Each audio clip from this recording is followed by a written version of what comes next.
Hey there, Lynne and Joseph with Saltmarsh Properties. We are a husband-wife real estate team here in Charleston, and for multiple years we have been living in Charleston, having our own real estate journey, and helping people buy and sell in Charleston.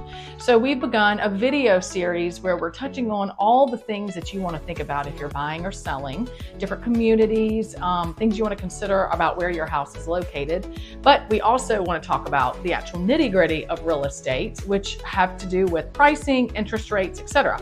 And recently, as we know, the interest rates have fluctuated, which has started a little bit of chatter. So we're going to touch on that. Joseph's going to talk a little bit about what that might mean. So what's your sage advice, Joseph? I mean, interest rates are a hot topic because for perspective, a lot of us think that they're really high right now because they were so low a few years ago. And really, they've stabilized and they've slowly started to come down over the last 2 years, which has been great. And then last week, they kind of did something interesting. They dropped in the low sixes, which everybody got excited about. And then ironically, after the Fed meeting, they actually crept back up a little bit. Not a lot, right? Landed about 6.3, 6.4, which is a good rate. Right? But what we want to do is just kind of make a couple quick points on that. And number one is the rates don't always follow what the Fed decides in the meeting, right? It doesn't mean when they have these meetings that all of a sudden rates are going to drop or they're going to go up.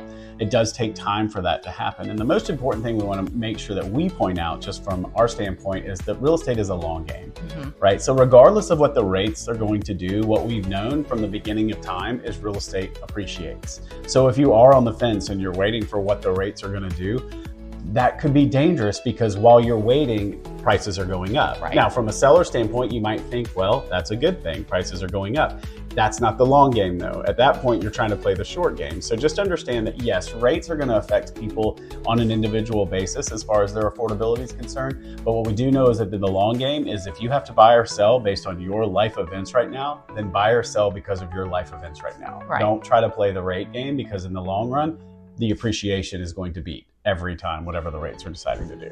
Yeah, so at the end of the day, it's all about you. And when these interest rates get your attention, what you do is you go to your real estate agent or your loan officer and you say, okay, how does this affect me with my goals and vision around my real estate, right?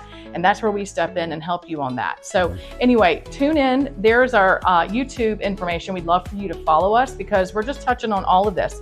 And next week, I want to talk a little bit more about how, some of the slowing down has affected some of the new construction in the area. That's also a conversation that is important to have. So go to our next one, but tune in and we would love to see you or help you in any way. Thanks for being here. Have a great day.